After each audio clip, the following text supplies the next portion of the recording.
welcome, and thank you so much for being here with us today. It's absolutely my pleasure, Shoshana, and thanks again for the invitation. I think this is a terrifically important topic, and I look forward to a lively discussion. Wonderful.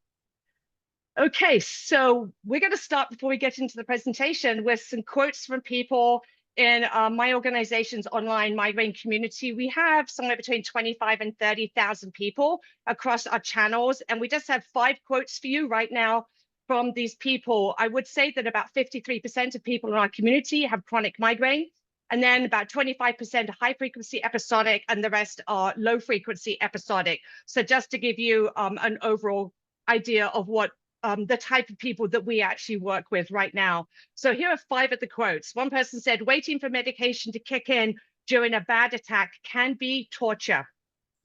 Another person said, until my doctor introduced me to acute migraine medication injections, I was a frequent flyer to the emergency room. Another said, nausea and vomiting during attacks often leaves me wondering if my oral medication was absorbed at all and when it is safe to take something else. A 4th person said, my attacks can escalate to 9 or 10 out of 10 rapidly without effective treatment. So having a fast-acting nasal spray or injection available at all times is an essential lifeline for me. And the last person we're going to quote from today is someone who said, when I'm woken up at 5 a.m. with a full-blown attack, all I can think about is stopping my head from feeling like it is going to explode. And I literally count the minutes to when my medications kick in. So hopefully that just kind of sets the scene. And with those quotes, I'm going to share the PowerPoint presentation that Dr. Gottschalk has prepared for us.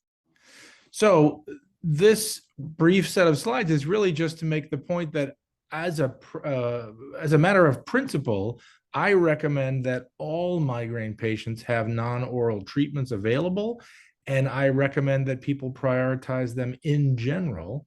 And this has everything to do with the fact that when it comes to having a migraine, you can't trust your gut to get the job done. Next slide, please.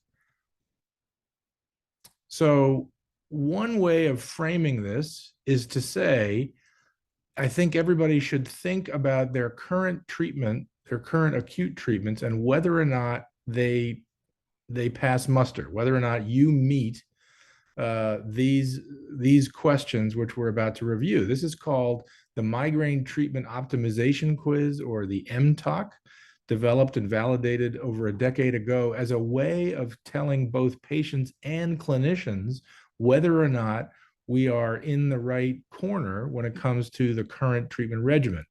So what's important about this is it doesn't matter what you're doing. It doesn't ask about whether you're taking pills or shots or devices or meditating.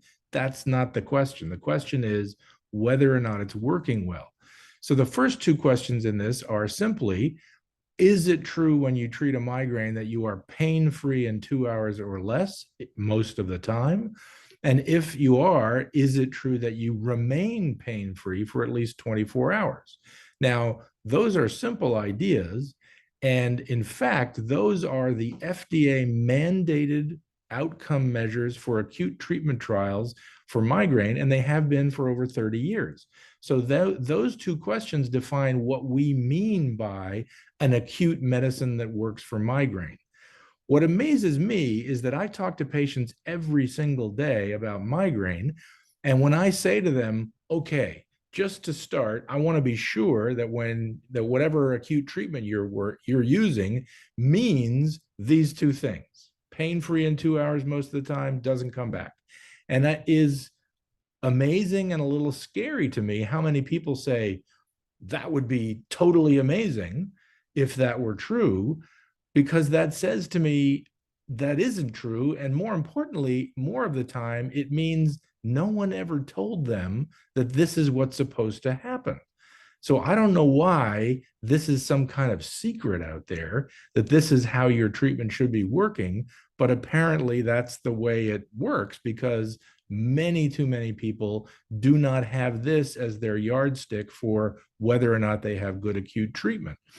The next 2 questions are then quality of life measures, which say, if it's true that these are working well, or if you have treatment that is working well, that should mean that you can plan activities normally. You don't worry about bagging out on your friends if you plan to go out to the movies, or hosting a party, or spending time with your kids or family, or whatever that would be, that you're not thinking to yourself, should I do this? Because if I had a migraine, it would be a disaster, et cetera, et cetera. And that leads into the fourth question, which is another way of asking the same thing. Do you feel in control of your migraine attacks? Do you feel confident that if it happens, you have tools that will allow you to be done with this quickly and easily and get back to normal life? A fifth question that we recommend clinicians ask, but isn't formally part of this survey, is also, have you been to an emergency room lately to get treatment for migraine? Because clearly, if you have to go to an ER to get rid of a bad headache, it means that your treatment, at least on that day, didn't do the job. So that's the way I like to frame what it is that we should all be aiming for when we're talking about acute treatments. Next slide, Shoshana. Now, what's fascinating about this instrument is not only that it helps everybody to be on the same page about what you're doing and whether it's working, but here is evidence from a very important study done years ago by Doctors Lipton and Buse and colleagues that says it really matters in the long run whether or not you have treatment that works well. So in a very large prospective study called the American Migraine Prevalence and Prevention Study, over 12,000 patients with migraine were followed from 3 to 5 years to look at what are the things that tend to make people better, what are the things that tend to make people worse, what are the factors that determine whether certain treatments work, et cetera. And in that study, they used that tool that I just reviewed, the MTOC, and asked basically, if we ask you today how well your acute treatment is working, what does that mean about how you're doing a year from now? And the answer on this slide says the people who say, excellent, my treatment works beautifully, I'm almost always done in 2 hours, it doesn't come back, I'm confident, I can plan my life normally. People who have an acute treatment that works that well are unlikely to progress to chronic migraine in the next year, about 2.5%. However, people who say, well, you're not really, I mean, sure, what I use takes the edge off, those people are more than 3 times as likely to progress to chronic migraine a year from now. So just knowing whether or not your acute treatment is working well today is telling you something very important about how well you will be doing a year from now. And on the next slide, I summarize that by saying people who say that stuff takes the edge off are saying, I will be worse in a year from now. And that is a reflection of what we understand about the biology and physiology of migraine, which is an acute attack of migraine is a central nervous system experience that causes sensitization of nerves. Another way to say that is it's like a fire in your head. And if that fire is put out quickly and early before it gets to be raging and is completely extinguished, you don't have much to worry about. But if that fire gets consistently to be huge and raging and you just sprinkle a little water on it and douse the flames and the embers are still burning, then it will pop back up again in no time. And that analogy plays out very well in clinical practice. Everybody deserves to have a toolkit that includes the right kind of fire extinguisher for the right kind of situation so that they can be guaranteed one way or another that they can dispense with an attack quickly and easily. All right, next slide. So what are some of the things that interfere with good treatment or predict good treatment? And this is a really, really important idea about migraine. Gastroparesis is a technical term for your stomach stops moving and therefore stops working.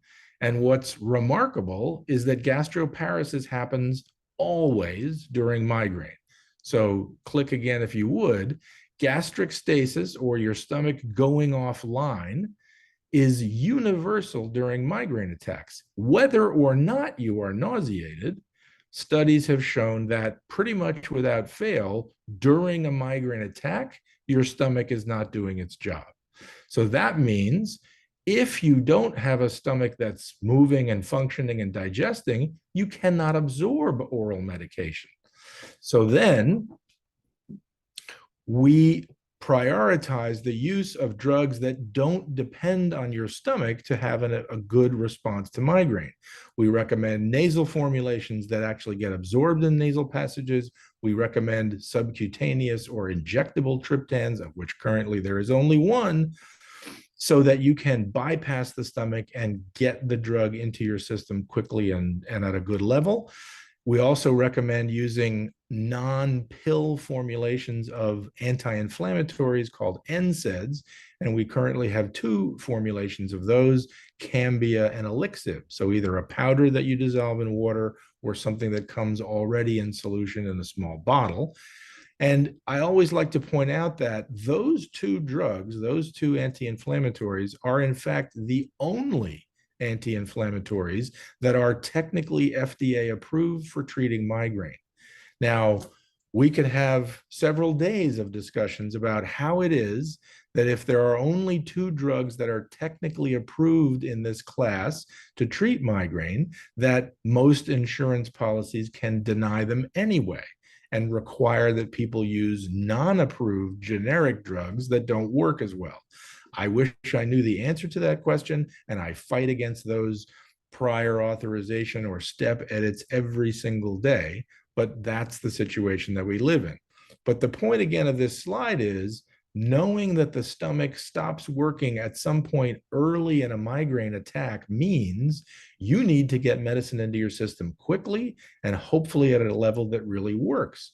What I've often heard patients say in practice is, yeah, you know, if I take my Advil early enough, it seems to do the job. And part of the reason for that experience is this: if you get the drug into your stomach in time that it actually gets absorbed and gets into your head, it will work. But if you miss that boat, then you have pills sitting in your stomach that aren't going to do you a smack of good. All right, next slide. So here we have an example of a very important line of research that goes along with this, saying there are some drugs that will actually improve stomach function or restore normal gastropulsion, meaning activity of the stomach. And those are essentially the dopamine blocking antiemetics that we have out there: Reglan, Copazine, and this one, promethazine. This information does not apply to nausea drugs like Zofran, which do not have this effect, or at least have never been shown to have this effect. So this is simply a graph that says, if you compare taking sumatriptan tablet alone, 50 milligrams, or you add to it one of these antiemetics, namely promethazine, and you ask, what percentage of patients are pain-free in an hour, 2 hours, 4 hours? It's clearly true that adding the antiemetic drug significantly improves the response. In the final slide, or in the final graph there, 4 hours, you're talking about a 50% improvement in response by the time you hit the 4-hour mark. So we could talk about other lines of research that have been done that show this is due to 2 things. Dopamine blocking drugs like Reglan, Copazine, promethazine are actually really good migraine drugs on their own. But in this case, it's probably more important that what they're doing is normalizing your stomach function so that you can absorb the sumatriptan tablet that you took. So it is for this reason that I recommend all migraine patients always take an anti-nausea drug like this whenever they're treating a migraine attack with pills, because I want them to actually get all the medicine that they're taking. On the next slide then. So having talked about one of the physiologic tricks of migraine, which is that your stomach can't be relied on, this is just a summary of lots of years of research that says it's also really important to get enough medicine into your head fast enough. So the gray lines on this graph are concentration time curves for different formulations of triptans. You take a pill, you take a nasal spray, you take an injection. How fast does the level of that drug go up in your bloodstream, and how high does it go, and how long does it stay there? And then the question is there a predictable response between how much drug you get into your system and how well you do? And not shockingly, the answer is yeah. There's a direct relationship with those two. So in blue there, you see if you take a triptan tablet, you have the graph that runs along the bottom in gray or black over about a 2.5 hour period. And that corresponds to a 2 hour pain-free response of about 20%. So let's say that again. All the trials that we have of triptan tablets to treat an acute migraine attack say, more or less, that the chance of being pain-free by taking one tablet is about 20%, 1 in 5. That is not even close to being a home run. That is a gamble that I don't think anybody should have to take. So if people are using tablets to treat their migraines, this is part of the reason that I recommend you add other drugs like a really effective anti-inflammatory and a drug like Reglan or Compazine, because all of those together will add up to a much better response. And then in the middle of that graph, in something like orange, you see a nasal spray, and this is specifically referring to an optimized nasal spray like Tosimra. Everyone who has any experience with migraine knows that the generic form of sumatriptan nasal spray is not worth the paper that it's printed on or the glass that it's produced in. It tastes terrible. It doesn't work. It doesn't even work as well as a pill, and it's a waste of time. Fortunately, the updated version of nasal spray, Tosimra, actually has really good absorption through the nasal passages, and it gives you a much higher peak of the drug, a much faster, and therefore translates into a much better response at about 40% in 2 hours. So you've doubled your chances of success simply by changing the way that you get the drug into your system. And then finally, at the top in red, you see what happens when you inject sumatriptan subcutaneously. This is information relating to the standard 6 milligram injection, but there are other doses available. But all of that says, look, you inject something and you have the maximal concentration of the drug in about 10 or 15 minutes, that peak way up at the top, more than twice as much as any of the other ways of taking the drug. And lo and behold, no surprise, that means that the chance of being pain-free in 2 hours is 75%. So simply by changing the way that you take a drug, you have gone from a small chance of success to a very high chance of success. And the point that I often make to other physicians is, in any other disease state, I am pretty sure that if you said to a doctor, well, you could do this and it works about 20% of the time, or you could do this and it would work 75% of the time, I think they would laugh at me and ask, why are we talking about 20% when you're telling me we can do something that actually works? I agree, but for some complicated set of reasons that always has to do with stigma along with other things, it is true that in the US, 95% of triptan prescriptions are for pills and not for injections. And I'm pretty sure that the majority of the injections are prescribed by headache specialists like me and not by general practitioners or even general neurologists. So all of you should understand this information about the relationship between the formulation of a triptan, how well it works, and how fast it works, so that you can advocate for yourselves. Next slide, please. Oh, that's just confirming what that is. So this is just another interesting piece of information that I want you all to know about, which is, well over a decade ago, an amazing wizard of headache medicine named Per Felt Hansen in Scandinavia published this paper saying, hey guys, we shouldn't forget this other information, which is way back in the early days when we were testing sumatriptan formulations and some other drugs, there was this study. And this study said, if you compare injectable sumatriptan, 6 milligrams, to injectable forms of naratriptan, which is the NA on this, here's what you get. The injectable sumatriptan in that study produced pain freedom 55% of the time, but a 10 milligram injection of naratriptan was 90%. I only wish that we had access to injectable naratriptan because I would be prescribing it all the time. Apparently, part of the reason they never pursued that injectable form of naratriptan was there were some EKG changes and people got spooked about cardiac stuff, which decades later we know isn't really relevant for the triptans. So they let it go, and all we have available to us is a 2.5 milligram pill of naratriptan, which is a great drug and it's very useful in certain situations. But just to make the point that, once again, how you take a drug matters enormously in terms of how well it works, particularly when you're talking about an attack of something like migraine. This is not what you take that reduces the chance of attacks over time. It's not about moderating a disease that has a long chronic process. Those are all important questions. This is just how likely are you to get better as soon as possible, depending on which drug you take in which form. All right, I think that was the last one. Let's see. Yep, there we go. So that's just a quick survey of some of the data that I think helps in order for us all to think about what matters and why. Absolutely. That was an amazing presentation, Dr. Gottschalk. I found it fascinating myself. I'm sure many others here did as well. Very interesting.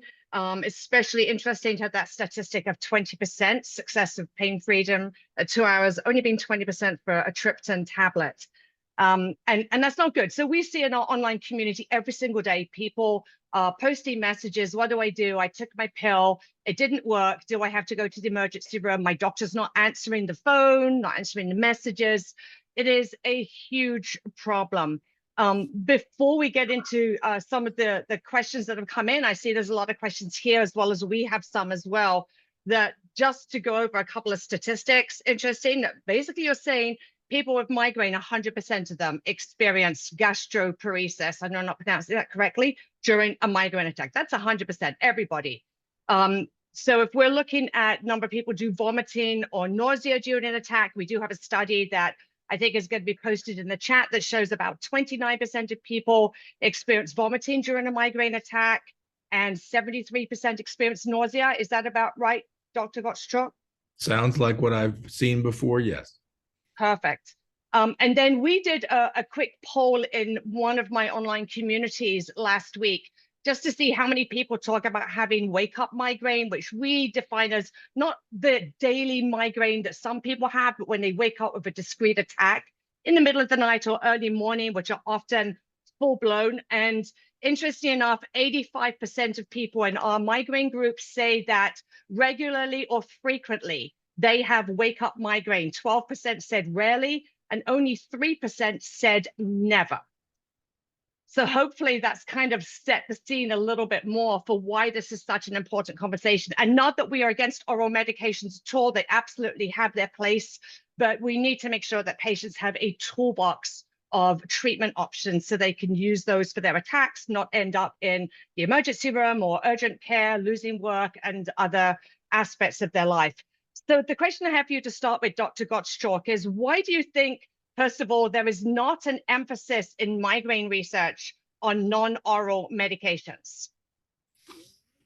Well, I think the simple and safe answer is it's another example of the stigmatized view of migraine, right? I think it basically boils down to people think, oh, geez, an injection, that's a really big deal. That's a serious medication. And you would only do that for really serious problems like multiple sclerosis or a seizure or something. But the idea that somehow a headache means that you would actually inject a drug seems somehow like overreach to a lot of people. And that sadly is what translates into practice. Hey, I'm just giving you a pill for a headache and this should be good enough. I think that's a lot of it. It's worth remembering that when sumatriptan was first introduced in 1993, the only form of sumatriptan that was released was the injectable form. And I think that was a really wise decision by Glaxo at the time, because they showed that this is as good as it gets. And people should have some experience with the best thing we have to offer. And then later they released the oral form and then the nasal spray form. And sadly, to me, then that quickly became the sort of default option.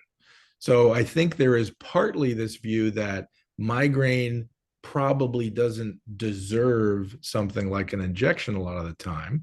And unfortunately, I think it's also true that the baggage that is still being associated with triptans, that back then in the 90s, the working model of migraine was you have migraine pain that's throbbing in your head because your blood vessels are swollen and dilated, and therefore any drug that works to stop a migraine must be constricting your blood vessels and therefore is dangerous. It could cause a stroke. It could cause a heart attack.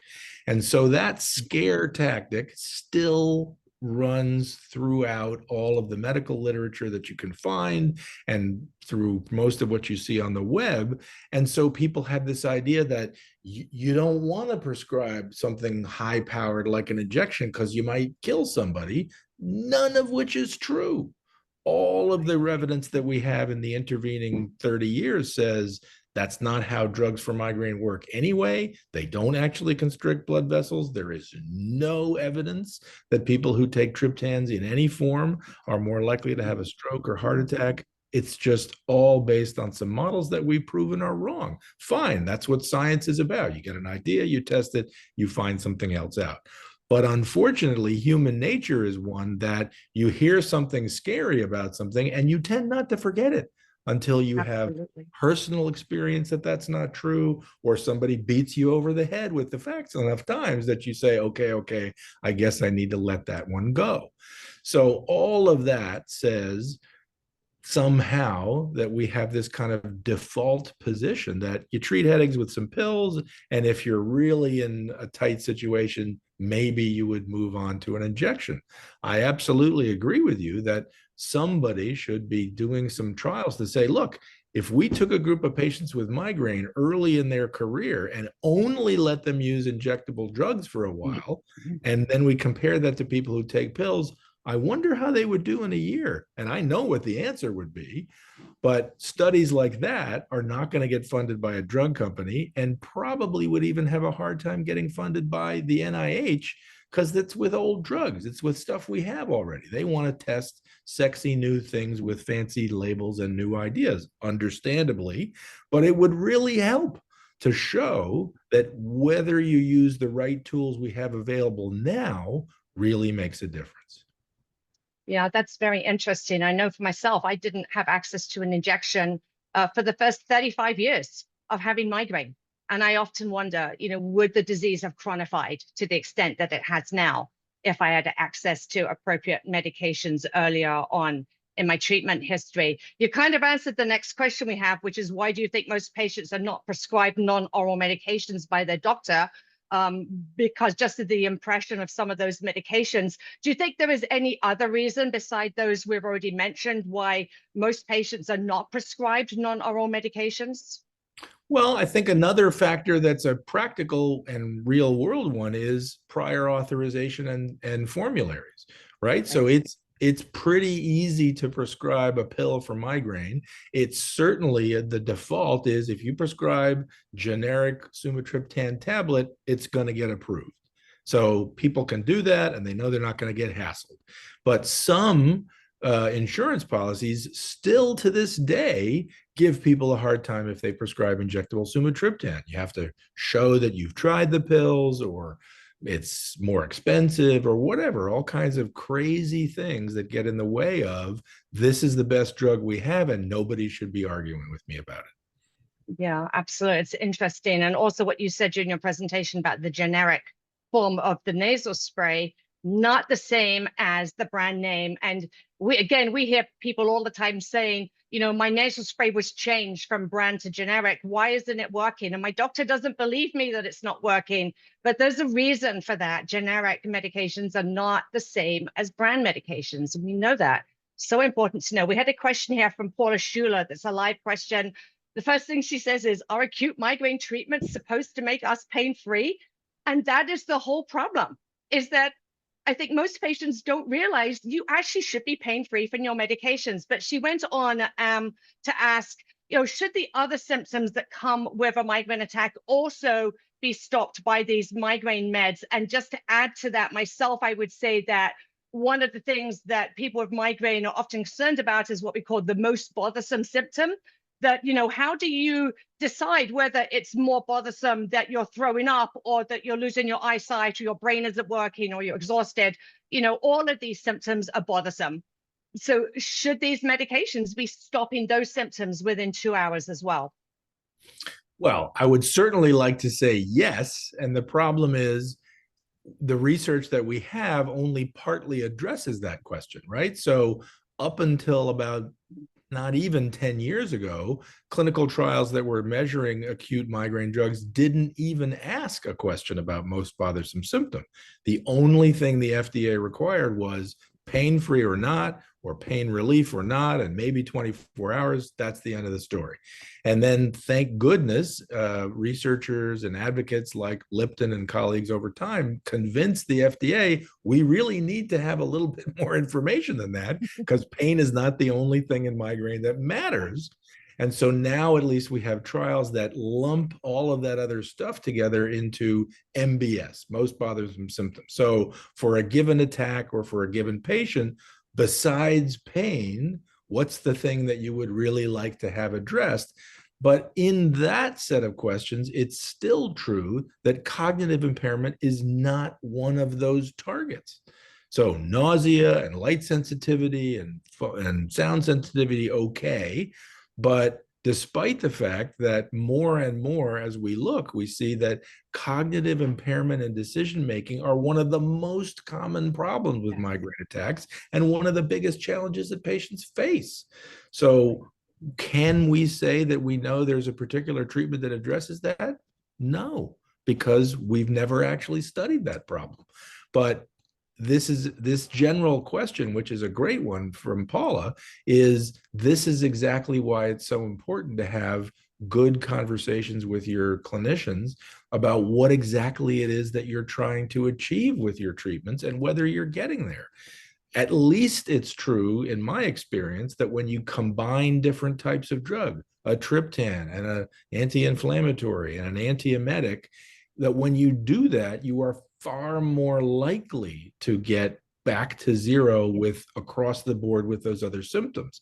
But when it comes to the cognitive thing, for example, other than if you extinguish a headache attack quickly, your brain recovers faster, that I can say. But are there other treatments that would do that better, or that in combination with the things we have would get you there sooner? I wish I knew. Right, absolutely. Yeah, great answer. Thank you for that. We did have a question that we were sent ahead of time where someone asked, are any of the acute nasal sprays and injections FDA approved for adolescents or even younger children? Or are they only being FDA approved for adults at this point? Great question. I'm sure it's true that sumatriptan nasal is approved for adolescents at least. I want to say that the Zomig nasal formulation is also, but I would have to confirm that.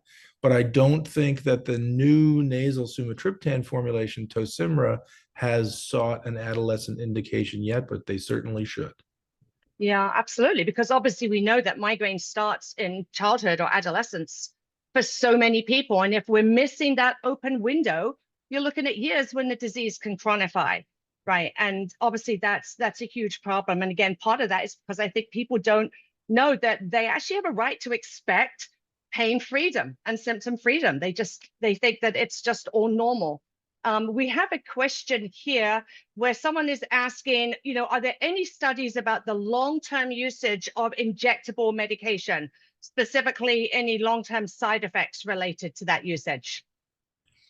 Well, when it comes to long-term utilization of injectable triptan, not that I'm aware of. I've never seen anything that suggests that over time that you're more likely to have problems or new diseases emerge from that. When it comes to the injectable preventive drugs that we now have, the CGRP monoclonals, again, so far, about 10 years into the research development programs for those, I have yet to see any indication that there are long-term downsides to those either. Right, absolutely. Thank you for that answer. Appreciate that. And I should also say, I should have mentioned earlier on, obviously there are other options to treat migraine, such as medical devices, the FDA cleared medical devices. There are 6 of them. They are a fabulous addition to a toolbox as well. So let me just ask a quick question about that, if I can. If someone is prescribed a device, would you at the same time also prescribe something that is anti-nausea to go along with that device, or is that not necessarily appropriate? I absolutely do that, and this is exactly what I think is important about presenting this idea of a toolbox. I say to people, you should have a device and work with that and find out when it works for you. What level do you have to set it at? Is there a way of sort of predicting, if I feel like this, I could probably just use my device, but I feel like that, I probably need a device and a drug. You can certainly combine them to get the best possible response. All of those options are on the table, and knowing that you have the freedom to work with those options and figure out what works for you is exactly the point. Yeah, I love that. And I actually use a device myself. If I can catch an attack within 20, 25 minutes, earliest symptoms, it will often work. I don't use it at all for a wake-up migraine because I know it's not going to work. I need to go for the strong stuff at that point that's just going to knock it out. But I love the fact that there are sometimes I don't need to take other medication if I use that together with something for nausea. So we have a question here about antiemetics, where someone is asking, Margie, should the antiemetic also be in a non-tablet form, ideally? Or are the tablet forms and the oral dissolving forms, are they just as good? Well, so yes, I think that having other formulations available to you is really important, and it's partly a matter of who's willing to do what. So when it comes to the antiemetics in the dopamine blocking group that I mentioned earlier, as far as I know, it's only compazine that's available in a suppository form. And I think it's true that one of them, Reglan, is now also available as a nasal spray, but I have to check that because it's been developed for people with chronic gastroparesis for other reasons. But for sure, there is a suppository form of one of those. The orally dissolving ones, the melting MLT types that is available for Zofran, sure, at least you're more likely to get the drug to dissolve in your mouth. But keep in mind, that does not mean that the drug is absorbed in your mouth. Not at all. So tablets that dissolve in your mouth go down your food tube and get absorbed in your stomach just like anything else. So it feels good and sounds good to say that it dissolves in your mouth, but it doesn't really change the outcome. So having a suppository form for people who consistently get nausea and vomiting with their attacks is a great idea, and I encourage people to do it. It's not an easy sell. Keep in mind, for example, that it's been true for decades that in Europe, several of the triptans are also available in suppository form.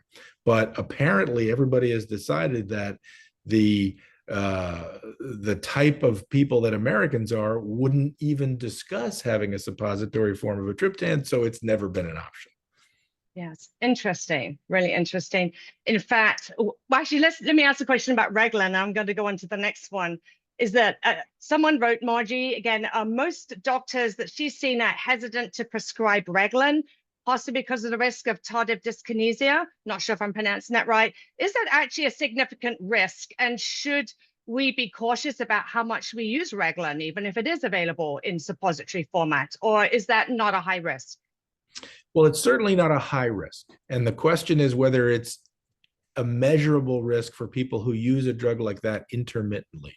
So the vast majority of studies and cases that have been reported in the literature that talk about tardive dyskinesia that is probably associated with a drug like Reglan or compazine are with people who've been using them daily for years, typically to treat some kind of GI illness. So yes, there is a paper out there published by Randy Evans in conjunction with a movement disorder specialist years ago that said we should at least consider the possibility that regular use of a drug like Reglan might cause this problem. But I can only tell you that I've never seen it in my practice. I don't know anyone who's ever seen it. So I think the risk, if it's there, is extremely small. If you have chronic continuous daily headache, no, I don't think you should be taking Reglan every single day for your headache associated nausea. But there are certainly people out there who are taking a drug like Reglan to treat chronic gastroparesis for other reasons. That's why there are some better drugs in that category, like something called domperidone, which is unfortunately not approved in this country. But there are several centers around the country that have gotten a special dispensation from the FDA to prescribe domperidone for gastroparesis for exactly this reason. So if there is a risk, it's extremely small. And I think it's safe to say that if you're using a drug like that on occasion, you have nothing to worry about. Okay, that's really good to know.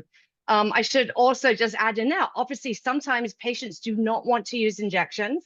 I know for myself, as I was growing up, I had this horror. It was just all in my mind, but this horror of injections. Never, ever am I ever going to inject myself. It's just not going to happen. And I think that it's important for doctors to have that conversation with their patients where would you rather learn to inject yourself or go to the emergency room and sit in a place that is bright and noisy and have an IV put in, and then possibly not even the right medications, you go home and your migraine is still there. It's an important conversation to have, right? Absolutely. And I often put that back to people as the question about what kind of side effects are we really concerned about here, right? So yes, giving yourself an injection is a little bit of pain briefly, and it will probably have more side effects. You might get some tingling, you might get some pressure in your chest, you might get some wooziness. None of those are dangerous. But compared to that, the side effects of migraine are that you're hiding in the dark and puking your brains out and can't talk to anybody and can't think straight. So Exactly. when you weigh those against each other, I don't think it's a big decision. And it is exactly for that reason that the way I ask people to think about the injection is this is a yardstick. If you use the injection a few times, combine it with a few other good drugs, you will learn what's possible. You can actually turn a headache off. Once you've done that, fine. Then you figure out over time, I don't think I need that today. I can just do this, or I'll do this. And if it didn't work, then I could use the shot. All of those are options. But I think the main problem is people who've never tried that have no idea what an acute treatment could be. And that's a problem. Absolutely. It's so true. I remember the first time I was given an injection, it took an hour for the doctor and the nurse to convince me to put the needle in myself the first time. After that, it was like having the training wheels taken off my bike. It was easy because you're right. I've never been to the ER for a migraine since then. And so my whole world changed. I think that we tend not to realize what we actually can do. And people with migraine definitely don't understand. I shouldn't say how good it could be because having migraine is terrible, but how much you actually can claim your life back if you look at some other options. We have an interesting question here, which I'm fascinated about. It says, are there any prescription medications in patch form? Well, actually, they're just asking, are there any in patch form, which my understanding is not. So I would amplify that to say, are there any in clinical trials, anything in the pipeline for patch form? Sadly, I don't think that's true anymore. So there was one, right? About a decade ago, there was something called Zacuity, which was, again, sumatriptan in what's called an iontophoretic patch. So that's a battery-powered patch. You slap the thing on your arm or leg, you hit the button, and an electric current made the drug absorb through your skin, worked great in trials, terrific for people who get nausea or vomiting. And it was actually released on the market, but then it was pulled from the market a few months later because too many people got third-degree burns. I don't know why that didn't come out in the clinical trials. I don't know if people were taking a shower with the thing on or putting it under tight pants. I don't know, but it happened enough times that they had to say, sorry, we can't do this. And then there was a trial that was running for several years using a form of rizatriptan in a microabrasive patch. It had little tiny needles that would kind of open up the skin and get it through. But my impression is that has gone away. So I don't know what went wrong. Maybe they couldn't get it to work reliably or something like that. And I am not aware of any other options in development at the moment. Interesting. I remember I had the opportunity to speak with a research team from a pharmaceutical company last year. And the question I asked them is, why are you only researching oral medications? Why are you not researching, patches and nasal sprays and injections? And their immediate answer was, it's patient preference. And then they said, we have never had a patient tell us, like you are sitting here saying, you need something that is non-oral. We've just never had that happen. So many issues kind of go around in my head with that, not least of which is, who are you talking to? Are you talking to people that are throwing up, and ending up in the emergency room? And the other thing I think kind of raises the whole issue of patient centricity, which is not a topic for us today, one that I'm personally passionate about, how important it is to involve patients in clinical trial development and the treatment gap. Interesting that security was not seen in clinical trials to show the third-degree burns. How could that possibly happen? My mind is like, how could this possibly happen? But very interesting. So a couple of questions here. And obviously, there's not only the triptans available by nasal spray, there's also a G-Pant that is now available by nasal spray that people can ask their doctors about. Very grateful. I know I was very excited when that was going to come on the market as well. But what is this is maybe off topic, maybe not, but what is your opinion of the ketamine infusions, and I'll also add the ketamine nasal spray that people can get from compounding pharmacy to try and stop an acute migraine attack. Do you think that is a good medication to use or something people should consider? Well, I don't think we have quite enough information yet to give an opinion about whether it's really a good option or not, but clearly it has been effective for some people. I don't have any particular experience with it, even though it is true that Yale was the place that developed esketamine for treating depression. So that has been an important advance. And we're working on getting some of our pain management people involved with ketamine infusions, et cetera. But all I can say is there are headache centers like Jefferson that routinely are using ketamine infusions and then ketamine nasal spray for some patients and have had some good responses. So it is clearly something that deserves more explanation, more exploration, more information, so we can figure out where and when it makes sense to think about it. Right, that makes sense. Yeah, and definitely if you keep ending up in the emergency room where you cannot stop your attacks, worth talking to a doctor about. I should say we do have a couple of resources. I'm going to keep going to the questions. If people are putting questions in the chat, just to remind you, I can't see those. So please put your question in the Q&A section, which you can see on the bottom of your screen as well. But I did want to let people know, I think Lorraine has been posting this in the chat as well. We have some resources on our website. If you go to migrainemeanderings.com and then go to our toolbox, you will see some different things there. One is the migraine treatment toolbox that we've created that has been approved by medical advisory board as well, that you can download, print out, you can check off the things you've tried, mark the things you haven't, and take that into your doctor, have a conversation. And then we just released this yesterday. We are, again, going to be adding some things to this, is our migraine action plan. So the migraine action plan is designed so that you don't leave your doctor's appointment with just one pill to treat an acute medication. And then when you get home, discover that it's not working. It doesn't stop an attack all the time, maybe half the time. And so what do you do? So the migraine action plan covers preventive treatments, but also the acute treatments. What do you take to start with? What do you take second? Can you combine things? And what do you do when nothing is working? And under what circumstances should you go to the ER? So I really encourage people to take that, download it, print it out. It's free. Take it to your doctor. Not sure how doctors are going to respond to that because it's a lot of time consuming. Maybe Dr. Gottschalk, you can let me know what you think about that. Is it something that you think patients should be able to ask their doctors to complete before they leave an appointment, or is it unrealistic?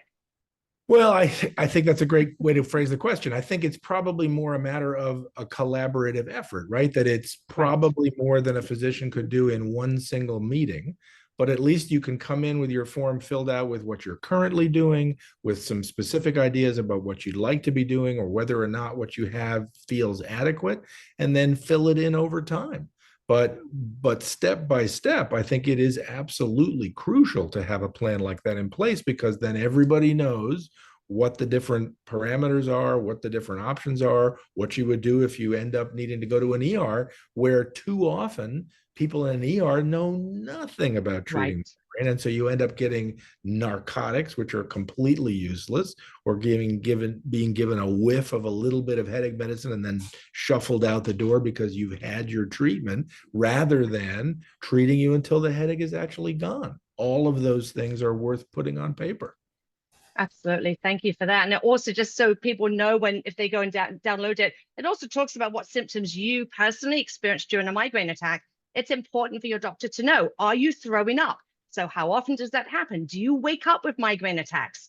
All those kind of things that it's just easy for you to check off on the form. Like you said, Dr. Gottschalk, before you even go in, fill out your portion of it and then talk to your doctor about it.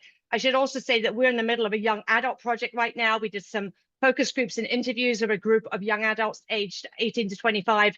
And more than one of them said, I will not go to the ER because all they do is give me opioids. And all that does is make me go to sleep. And when I wake up, the migraine is still there. And nobody there seems to know how to treat my migraine attacks. So absolutely what you said is super important. A couple other questions here. We only have like another 5 minutes. So if people have questions that are on topic, migraine is so complex, and I feel like this has just been a really amazing conversation, but I am wanting definitely to keep the questions specifically on topic. So one of the questions here from Deborah is the gastroparesis that you mentioned in your presentation related to the volume of pain that people have, or not necessarily related? Excellent question. And the answer is no. It's the fact that that migraine occurs in the brainstem. It activates your trigeminal nucleus, and right next to that nucleus and interconnected with it are things like the nucleus of the vagus nerve that travels down and innervates your entire intestinal system and your cardiovascular system and all that, autonomic nerve that controls all kinds of important things. But that nerve gets turned on when migraine occurs and leads to at least gastroparesis and often nausea and vomiting. All of those are related. But what shocks me is this business about gastroparesis and how to treat it is information that's been around for 50 years, right? The London Migraine Clinic published studies showing that you can improve the absorption of aspirin by giving Reglan during a migraine in 1973. It just staggers me that it's taken 50 years for people to be talking about this on a regular basis. So that's why we all need to be talking to each other about what happens and what works and why. Yeah, absolutely. Interesting enough, London Migraine Clinic was the first place I actually saw a headache specialist in the UK before I moved out to the US. I could still picture the place that I walked into because it was so impactful for me. I was actually seeing a doctor who knew, about migraine and knew how to treat it. It was just really life-changing for me. So we have a question from Elias. He's saying, Dr. Gottschalk, your graph showed a longer duration of action of nasal sumatriptan. Specifically, you noted it was the Tessimra, which is the optimized version, than indetectable sumatriptan. Would you advise trying the nasal drug before the injectable to see if it works, or not necessarily? Great question. It doesn't appear to be the case that a drug that stays longer in your system works any better. There's sort of an assumption that the longer it's there, the better it is because it might protect you longer. But in fact, what we see over and over again is what matters is getting enough of it into your system as early as possible. So those graphs show if you hit a higher peak sooner, you have a better response. And that's really what matters. I think it is true that the advantage of drugs that have a really long duration in your system, like naratriptan or frovatriptan, is when you're trying to prevent your menstrual, or if you are, what I routinely do is to treat status migraine, somebody who's had a headache for days or a week or longer, and I say, take a long-acting triptan and an NSAID and a nausea drug twice a day for the next week. And I have consistently found that that works far better than steroids or something else. So keeping medicine in your system around the clock can be a really important option for some situations. But for your typical acute attack, what seems to matter most is the faster you get it in and the more of it you do, the better it works. Right.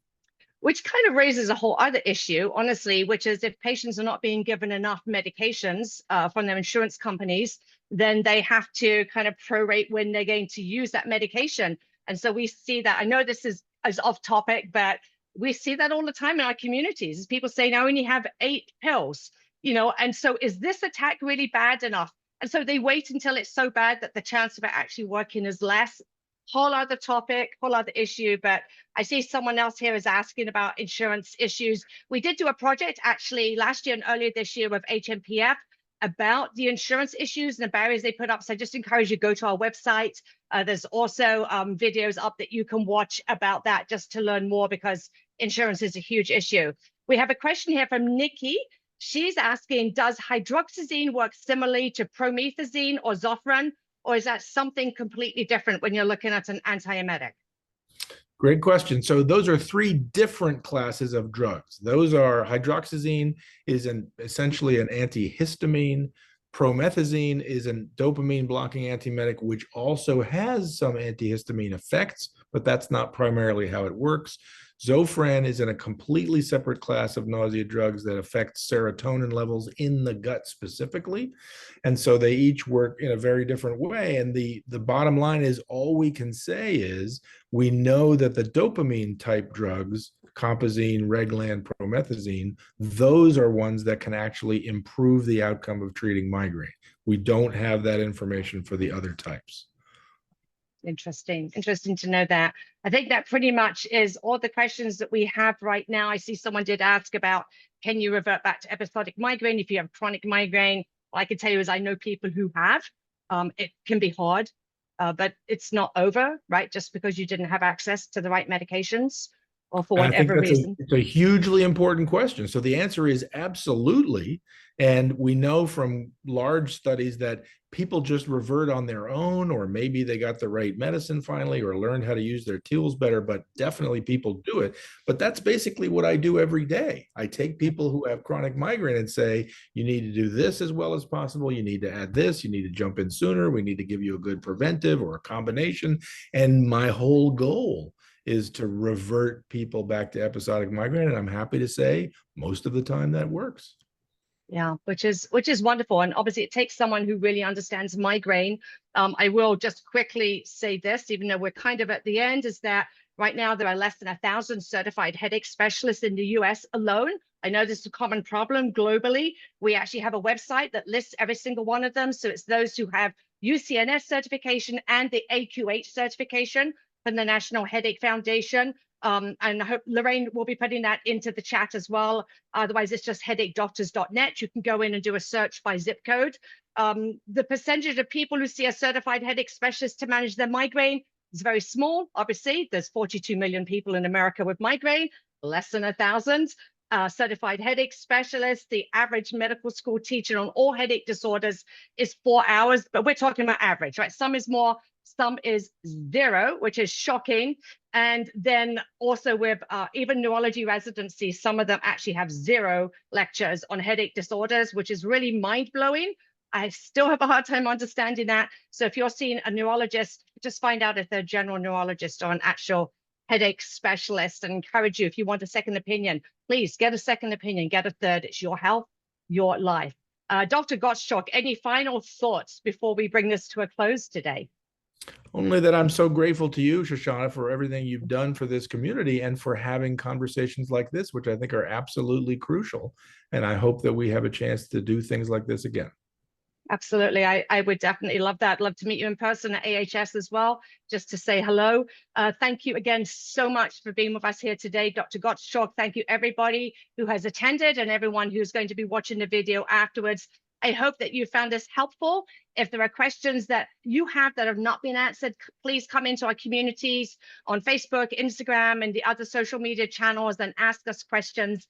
Migraine can be such a challenging disease to live with.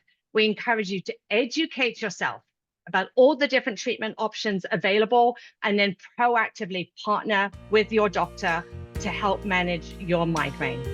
Thank you so much, everyone, for joining us today.